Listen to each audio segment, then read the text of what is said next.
નમસ્કાર ખેડૂત મિત્રો, મારું નામ છે અલ્કેશ પટેલ અને આપણી યુટ્યુબ ચેનલ છે ખેતીની વાત મારું ગુજરાત. આપણી દુકાનનું નામ છે Hindustan agro seeds Kalavad, proper Kalavad, તાલુકો કાલાવડ, જિલ્લો જામનગર. મિત્રો તો મિત્રો આજરોજ તારીખ થઈ છે 18/12/2024. તો સર્વપ્રથમ તમામ ખેડૂત મિત્રોનો ખૂબ ખૂબ આભાર કે આપણી ચેનલને જોવે છે, આપણા વિડીયો જોવે છે. વિડીયો મારફતે ક્યાંય ને ક્યાંય ચોમાસુ સિઝનમાં ઘણા બધા મિત્રોને ફાયદો થયો છે, મગફળીના પાકમાં લાભ મળ્યો છે. આવા મિત્રોના ફોન પણ આવે છે. આપણા વિડીયો થકી નજીકના સેન્ટરમાંથી દવાઓ મેળવી ખાતર અને યોગ્ય વ્યવસ્થાપન કરી અને ઉત્પાદનમાં ક્યાંય ને ક્યાંય વધારો થયો છે. આવા ઘણા બધા મિત્રોનો અનુભવ છે અને આપણે ફોન દ્વારા એ લોકો જણાવે છે. તો ખૂબ સારી બાબત છે મિત્રો. હજી આપણી ચેનલને સબસ્ક્રાઇબ કરો, વધુ ગ્રુપમાં શેર કરો, જેથી કરીને વધુમાં વધુ ખેડૂત સુધી પહોંચે અને જે છે એ સાચી માહિતી અને યોગ્ય માર્ગદર્શનથી ખેડૂતને ઉત્પાદન સારું મળે, નજીકના સેન્ટરમાં સારી વસ્તુ મળી રહે, સમયે જે વસ્તુની જરૂર છે આ વસ્તુ મળી રહે, આવા હેતુથી જે આપણે વિડીયોને બનાવીએ છીએ મિત્રો. તો તમામ મિત્રોને ભલામણ છે કે આપણી ચેનલને સબસ્ક્રાઇબ જરૂર કરશો. હવે મિત્રો આજરોજ આપણે વાત કરવાની છે કે ડુંગળી અને લસણના પાકમાં થ્રિપ્સનો એટેક થોડો વધી ગયો છે. હાલની પરિસ્થિતિ જોઈએ, મેં ગઈકાલે 2 ફિલ્ડ વિઝિટ કરેલી હતી તો થ્રિપ્સનો એટેક વધારે જોવા મળી રહ્યો હતો. પાન ડુંગળીના જોવા જઈએ તો આખા સફેદ અને કડક જાડા થઈ ગયા છે. તો સૂકા મેનેકેની અંદર થ્રિપ્સ કથીરીનો એટેક વધી ગયો છે. લસણમાં પણ પરિસ્થિતિ આવી થઈ ગઈ છે. લસણનો કામ આખો ખેતર પ્લોટ તમે જોવો એટલે પેલા જે ગ્રીનરી દેખાતી હોય એ અત્યારે આખો સફેદ ઉપર દેખાવા માંડે. તો સૂકા મેનેક એની અંદર પણ થ્રિપ્સનો એટેક થોડોક વધી ગયો છે અને ઉપરની જે છે ટોચ બળવા લાગી છે. ઉપરની જે પાનના જે પીછડા છે એ બળવાની શરૂઆત થઈ ગઈ છે. લસણ અને ડુંગળીના પાકમાં પરિસ્થિતિ હાલની પરિસ્થિતિ મુજબ જોવા મળી રહી છે. તો એના માટે શું કરશું? તો હવે મિત્રોને ભલામણ છે કે એક રાઉન્ડ જે છે થ્રિપ્સ અને કથીરીનો સારો એટલે કે હેવી ડોઝ મારી દેવો આવશ્યક છે. શું કામ? એને કે એટેક વધી ગયો છે. હવે તમે હળવા ડોઝથી શરૂઆત કરશો તો જે એની અંદર જે કંટ્રોલ મળવું જોઈએ મળશે નહીં ને ઉપર તમારે 2-3 છંટકાવ કરવા જોશે અને એનો ખર્ચ જે છે એ વધી જતો હોય છે. જેથી કરીને અત્યારે જરૂરિયાત મુજબ એક સારી દવાનો છંટકાવ કરી દેવો, જેથી કરીને તમને પરિણામ ક્યાંય ને ક્યાંય સારું જોવા મળે. તો એના વિશે આજે આપણે ચર્ચા કરશું કે શું દવાનો છંટકાવ કરશું. એક બીજી વાત કે ડુંગળીનો પાક અત્યારે પાછતરા જે પીળી પત્તીના વાવેતર થયા છે તો એની અંદર ક્યાંય ને ક્યાંય વણાવાની શરૂઆત થઈ ગઈ છે. ઉપરના પાન આખા ગુચરા વળી જાય. તો આ પરિસ્થિતિ વાયરસ નથી. અત્યારે જે પરિસ્થિતિ જે છે એ થ્રિપ્સ, કથીરી અને લીફ માઇનર ઈયળનો પ્રશ્ન છે. અડધે સુધી પાન સીધું હોય ત્યાંથી બેન્ડ વળી જાય અને ગુચરું વળીને જે છે જમીન તરફ વણાઈ જાય. આ એક લીફ માઇનર, આ એક ઈયળનો પ્રશ્ન છે અને વધારે પડતી થ્રિપ્સનો પ્રશ્ન છે. આ કોઈ વાયરસ નથી. વાયરસજન્ય સ્થિતિ અત્યારે ઓલ ઓવર લગભગ આ બાજુના વિસ્તારમાં ક્યાંય જોવા મળતી નથી. તો ખાસ એની કાળજી રાખવાની છે કે તમે થ્રિપ્સની દવા છંટકાવ કરો છો તો સાથે તમારે એક ઈયળની સારી દવાનો છંટકાવ ડુંગળીના પાકની અંદર કરી દેવો જરૂરી છે. લસણમાં આ સ્થિતિ નથી અને લસણમાં ઉપરથી બહુ ઓછા સંજોગ એવા હોય છે કે જેની અંદર ઈયળ આવે.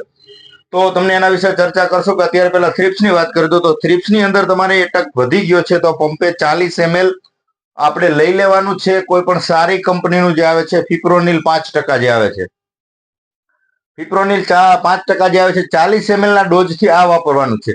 હવે એક સાંભળી લેવાનું છે કે સિંગલ દવાથી તમને રિઝલ્ટ નહીં મળે, એટલે આની સાથે તમારે કોમ્બિનેશન કરી દેવાનું છે કે કોઈ પણ સારી કંપનીનું જે છે પ્રોફેનોસાઇપર આવે, આ નીચેનો જાપાનનું છે કે સિજન્ટાનું છે કે નાગાર્જુનનું છે, કોઈ પણ આની સાથે 40 ml પ્રોફેનો અને 40 ml જે છે ફિપ્રોનિલ, આ બંનેનો છંટકાવ તમે કરી શકો છો. હું તમને 2-3 ઓપ્શન બતાવીશ.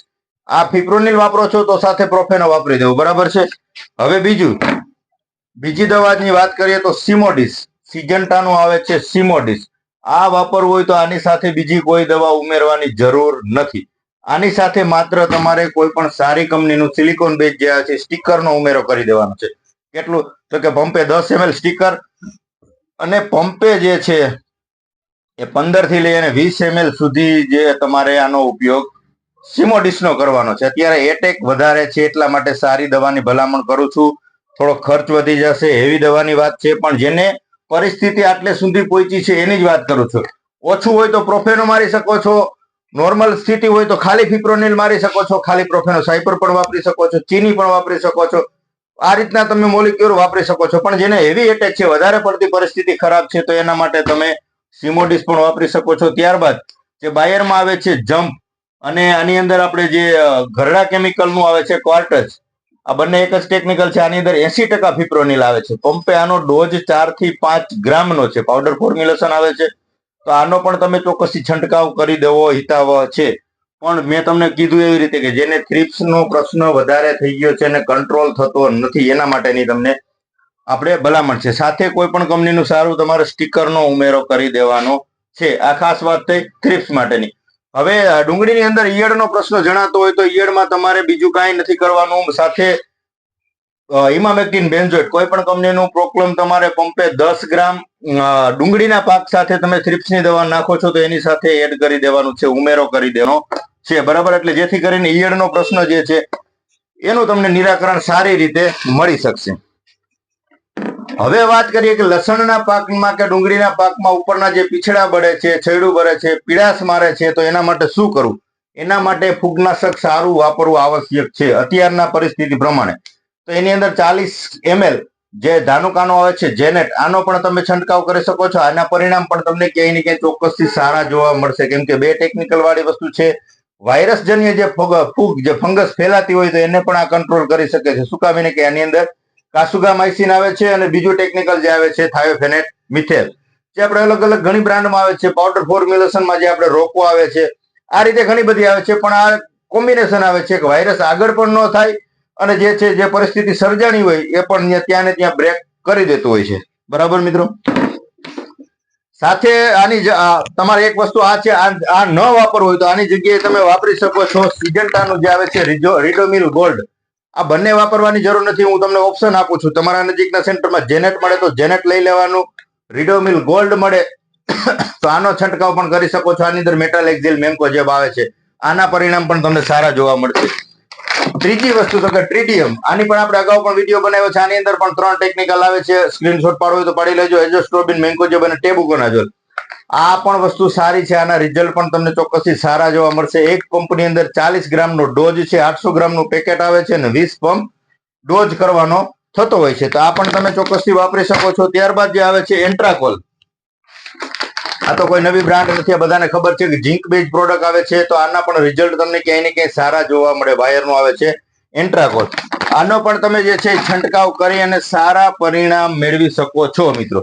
હવે જેને ગ્રોથ કરાવો છે, હાઇટ કરાવી છે, લસણ છે, ડુંગળી છે, તો એના માટે શું વાપરવું? તો એની અંદર આપણે ભલામણ કરશું કે મલ્ટીપ્લેક્સ કર્ણાટકા એગ્રોકેમિકલ્સ નું આવે છે સમરસ, પંપે 40 ml નો ડોઝ છે. આનો પણ તમે ઉપયોગ કરીને સારા પરિણામ મેળવી શકો છો. એમિનો બેઝ પ્રોડક્ટ છે. રિઝલ્ટ તમને આના ચોક્કસથી ક્યાંય ને ક્યાંય સારા જોવા મળશે. ઘણી બધી કંપનીમાં આવે છે ગ્રોથ માટે, તો તમે 0.001% જે છે એનો પણ ઉપયોગ કરી શકો છો. જાદુગર જે આવે છે સિગ્માનું, આના પણ રિઝલ્ટ તમને સારા જોવા મળે છે. ત્યારબાદ એરિસ નો આવે છે મરીનો, આ પણ વસ્તુ સારી છે. આનો પણ ગ્રોથ માટે તમે ઉપયોગ કરી શકો છો. ત્યારબાદ એનરૂટ ગોલ્ડ, આની અંદર પણ હ્યુમિક આવી જાય છે, એમિનો આવી જાય છે, ફૂલ વીક આવી જાય છે. આનો પણ તમે રૂટ ડેવલપમેન્ટ, મૂળનો વિકાસ સારો થવાથી આના રિઝલ્ટ પણ તમને ક્યાંય ને ક્યાંય સારા જોવા મળશે. ત્યારબાદ આવે છે ધાનુકાનો મેક્સિલ્ડ, આનો ઉપયોગ કરવાથી પણ રિઝલ્ટ સારા મળશે. આની અંદર 0.001% જે છે જીબ્રેલિક આવે છે, પ્લસ મિક્સ માઇક્રોન્યુટ્રન આવવાથી આની અંદર જે છે એ તમારા છોડમાં પીળાશ નોર્મલ હોય કે પોષણની ખામી હોય તો પણ ત્યાંના રિઝલ્ટ તમે મેક્સિલના રિઝલ્ટ પણ સારા જોવા મળશે. હવે તમામ મિત્રોને ભલામણ કે તમે કોઈ પણ દવાનો છંટકાવ કરો છો તો અત્યારે તમારે સ્ટીકર વાપરવું ખૂબ જ આવશ્યક છે. કોઈ પણ કંપનીનું સ્ટીકર લઈ લેવાનું. 10 ml થી સ્ટીકર તમારે આપી દેવાનું ખાસ છે, જેથી કરીને રિઝલ્ટ તમને મળે. નહીં તો મોંઘી દવાઓ છાંટવાના રિઝલ્ટ મળે નહીં. છોડની અવસ્થા નાની હોય તો દવા વ્યવસ્થિત આખા છોડમાં પ્રસરી ન શકે. તમે આપણે છાંટતા હોય પણ છોડ દવા રોકી શકે એવી સ્થિતિમાં ન હોય, હજી એની અવસ્થા નાની હોય, જેથી કરીને તમારે સ્ટીકરનો ઉપયોગ કરવો ખૂબ જરૂરી છે. એટલે રિઝલ્ટ તમને કોઈ પણ દવાનું ક્યાંય ને ક્યાંય સારું જોવા મળશે મિત્રો. હવે બીજી વાત કે ધાણાના પાકની અંદર પણ સુકારાના પ્રશ્નો જોવા મળી રહ્યા છે, જાંબુડિયાના પ્રશ્નો જોવા મળી રહ્યા છે. તો આવતીકાલે એના વિશે આપણે વિડીયો દ્વારા ચોક્કસથી માહિતી આપશું મિત્રો. ત્યાં સુધી મને રજા આપશો. જય જવાન, જય કિસાન.